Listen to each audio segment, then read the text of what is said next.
TIFU by losing my right testicle in a ball slapping contest. Obligatory didn't happen today but 4 years ago when I was 17. Also no need for a throwaway account since pretty much everyone I know have heard the story. My friend and I were in the sauna and he gets an idea that we should see which one of us could make our balls clap louder by hip thrusting back and forth, and I was like, yeah haha, let's do that.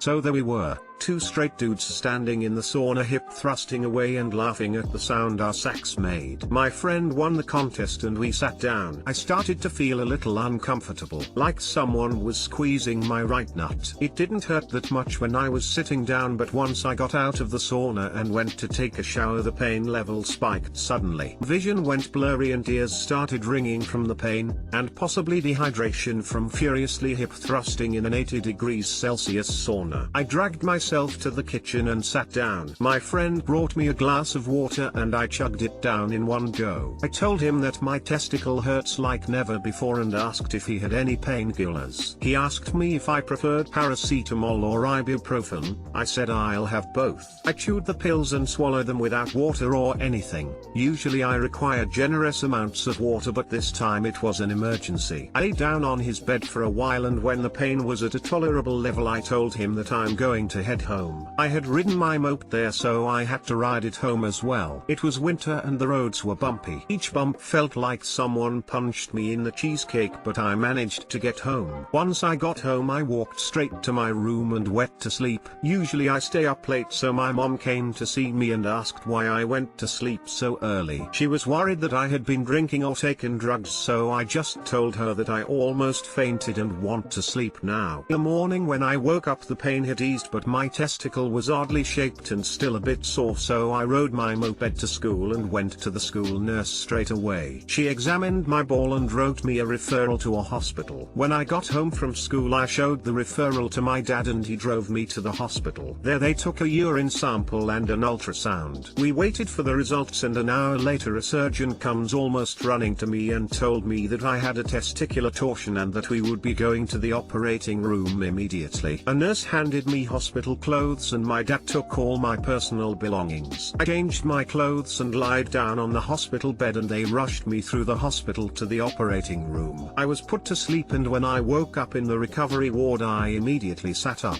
A nurse noticed me and told me about the surgery. They tried to restore the blood flow to my testicle, but it had already gone necrotic and it had to be removed. I started laughing hysterically, probably due to the medication and anesthetics. The nurse informed my parents and they came to visit me an hour later. They were shocked about my condition and asked me how I was feeling as a man, but I told them that I just find it funny how one can lose a testicle in a ball slapping contest. TL Doctor had a hip thrusting contest with my friend to see who could clap one's balls loudest. Ended up losing the contest and my right testicle. My question is, how TF do your balls hurt like crazy, yet you go to school, go to the nurse, then don't go home but wait until school is over to go to the hospital? Lol. A friend of mine also had a testicle torsion and almost lost his nut, but he said he was in such a pain that he immediately rushed to the hospital. My ex-boyfriend had testicular cancer and he waited until one of his balls was like 93% tumor or something. This TIFU sounds very, very Finnish. Wanna have a ball clapping contest at the Torai? We had a kid in high school that had testicular cancer and lost a ball. The basketball coach was unaware when he yelled at him, "Run like you've got a bear." It did not go over well with everyone else that was aware of his condition. Poor kid. Did your hormone levels change? If so, did you notice side effects or find any in blood work? Edit. Also, I think you won the contest just because of your proven commitment to competitive ball slapping. When a testicle is removed the other one starts working double time to make up the hormone production, so no, there are no noticeable changes. Also, I'd like to thank you for judging the contest to my favor. Was it worth losing your ball for a story this good? Totally.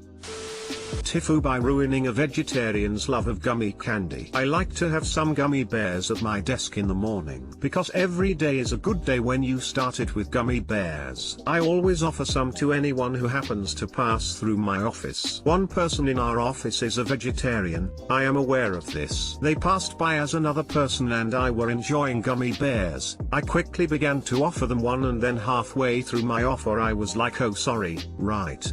You won't want these. They responded with, why wouldn't I? I love gummy bears. I stared awkwardly for a moment before responding with, well, they have beef gelatin in them. Them, what do you mean beef gelatin? Why would they use that instead of regular gelatin? Me, I thought all gelatin came from animals. Them, are you serious? You aren't serious, right? I love gummy bears. My kid and I eat them together all the time. Kid is vegetarian as well. Me, now panicking, I think I am. I don't know. Maybe you're right. I'm sorry. You're welcome to have some, but the label definitely specifies beef gelatin. They now eye my gummy bears with a strange expression of disbelief, longing, anger, and disgust. I swear I could see them going through the stages of grief, because I know how sad I would be if gummy bears were ruined for me. So TIFU by shattering a vegetarian's blissfully ignorant love of gummy bears. TL Dr. TIFU by informing a vegetarian who loves gummy bears that gelatin comes from animals, thus ruining gummy bears for them, and subsequently their child. Front page. All you guys are awesome. And I'm learning so much. I just want to clarify a couple of items. First, this co-worker of mine isn't preachy at all or anything. I just happen to know their choice and respect it. I have no idea if it's for health or ethical or sensory reasons or whatever. Second, my understanding is that their child chooses to also follow a vegetarian diet but is encouraged to try anything they want, so no forced vegetarianism on the child. Yay. I'm excited about all the dialogue and feeling a little drunk on the power of knowledge. Pretty please don't bash my co-worker for their dietary choices, because, ultimately, it is their choice. Smile. And they don't judge me for eating candy for breakfast. Thanks Reddit world. Edit 2, formatting. Thank you to the user who showed me the way. Hopefully it's a bit better now. Also, thank you for the awards. But, if they are costing you money, please donate said money to a charity near you that feeds hungry people, or buy a vegetarian friend a bag of vegetarian-friendly gummy bears. Fun fact, Swedish Fish and Sour Patch Kids are both vegan. Edit, in summary Oreos are also vegan. In some countries these candies aren't vegan, and candy is bad for you due to the obvious reasons and also chemicals. Skittles are also vegan. I work in a hospital and I had to break this kind of news to vegetarians all the time, because they'll see others in their room get blank and they'll ask why they don't have it. I tell them it's due to their vegetarian diet type. Some of the things they point out surprise me, like Jell-O. I guess this is similar to your case of gummy bears. They refuse to believe it has a beef byproduct in it. When my vegan wife was in the hospital, the nurse got in an argument with her claiming the tuna sandwich she gave her wasn't meat. So that's awesome of you to actually make an effort. Making s'mores for a group of kids. Once, I watched a young staffer crush a child's joy by telling him marshmallows aren't vegetarian. I dug out a can of vanilla frosting to replace his marshmallow, and he gamely roasted marshmallows for his friends, but he was definitely crying on the inside. My vegetarian sister-in-law used to bring a can of marshmallow fluff to bonfires, until she found vegan marshmallows. She would scoop some out on a grill spatula and warm it over the fire like marshmallow. I gave her 10/10ths for innovation. I'm really surprised they didn't know that gelatin comes from animals. It's the #1 thing on every list of foods you didn't know to avoid for vegetarians. That being said, a lot of health food candies use pectin in place of gelatin. Double check the package before you quote me, but I'm pretty sure Annie's gummies are veg. Marshmallows were the hardest thing for me when I went veg. This was 10 years ago and veg marshmallows were few and far between. If they are pescatarian and not veg, they can look in the kosher section of most grocery stores for kosher items, made with fish gelatin. My great-grandpa was in the Salvation Army. He loved a ginger wine once a week as he thought it was alcohol-free like ginger beer is. No one had the heart to tell him. Or, that's kinda adorable. TIFU by hoarding my grandparents' pension and starving them. My grandparents don't earn much and are living hand to mouth. They don't go out much from their house. Though I help them in their routine chores like paying bills, going to ATMs etc. I'm also in charge of collecting their pension. Few days back, my granddad gave me the undertaking required to collect the pension. It usually takes an hour, but that day it took 3. I also had some things to attend to. So, when I was done, I realized that it was late. I came back to my place, we live separately, and figured that I'll return his pension the next day. The next few days were so hectic that I completely forgot about his pension. I usually keep 2 wallets, one has all the cash, which I keep at home and has the pension, and the other one has only cards. I used the latter one more. After 5 days, I was in need of some cash. So I opened my other wallet and realized that his pension was still sitting there. I was horrified, and then some guilt came, and then a little more. I was so ashamed that I ran to their house. I knew that they'd be angry, so I bought some groceries as a compensation. As soon as my granddad opened the door,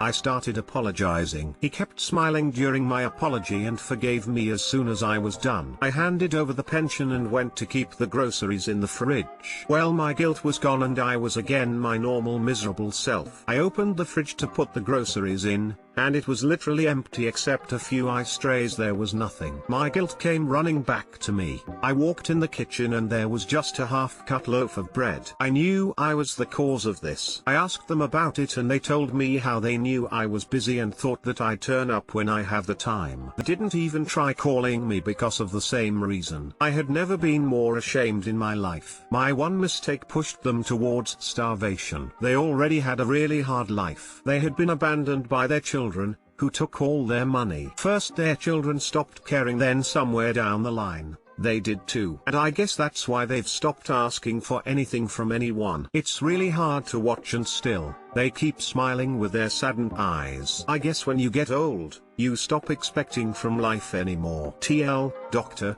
forgot to give my grandpa's pension back due to my busy schedule. They didn't have enough money to buy groceries and had to survive on a loaf of bread. Edit, this really blew up. Thank you random strangers of Reddit for all your upvotes. And a special thanks to /u/Grousex and all the others for your silver and gold. Even though I don't know you, I know that you're good people. And lastly, thank you Grandma and Grandpa. Edit 2. Thank you guys for all your amazing suggestions. I try to implement them, and your generous offers to help me out. I'm truly grateful. I'm amazed that this made it to the front page. Thanks guys. Edit 3. Guys, check out r/caregiver support, if you want to help someone. It was suggested in the comments. Edit 4. Guys, I'd like to give you some context. There are so many valuable suggestions, but I'd like to mention that I live in India. There are not many services available related to elderly. Even the normal food delivery services are scarce. Also, I've tried many things, but my grandparents are very unlucky. They were doing well until 4 years ago, when my grandpa lost his eyesight due to his diabetes and cataract. He now can only see from one eye, having only 1/8 vision, and is advised to not to read or write. He used to handle all the finances, but now he is unable to do anything. My grandma is not literate. She dropped out of school in early years and couldn't read or write much, so she can't access any services. She just does the household chores. That's why I've been helping them. Even after all this, they don't let me pay for anything. Even a simple thing like electric bill payment is reimbursed to me. It's really unfortunate what happened with them, but they don't show it even a bit. They're a proud couple and I really love them a lot. The fact that you're still around probably already means the world to them. Don't beat yourself up too hard. It was a teaching lesson. I just feel like we peaked in our 20s and then it's just going down from there. Instead of telling them to call you when they need something, ask them if they wouldn't mind giving you a quick call every few days to say hi. Tell them you love to hear from them, and in their minds, it's not a bother, but rather a task which can help give them something to do. I know, it sounds mean giving a simple job to elderly people, but they can make it part of their routine and it can hopefully make them feel useful, even in a small way. You're a great grandson, stop beating yourself up. Just be careful in the future and never forget it. I did home health for the elderly for a few years and I can honestly tell you they are lucky to have you. Thanks. I really appreciate it. I try to do as much as I can, and they are amazing people. Just wish I could do some more. Is there a way for you to fill their larder/cupboards with a good prepper's range of stocks and canned long-life foods or other things to keep them going in case of snow/payments being delayed? Hey, get them a bread maker for Christmas and a ton of bread mixes. One of the things I used to do for my mother was a box of non-perishables at Christmas and other times. She never wanted any Christmas gifts, and spent most of her money on our exes and medical bills and had to get food from the food pantry. So filling up a huge box or two of canned goods and non-perishable foodstuffs always helped. Started doing it for my ex-husband's elderly grandparents, too.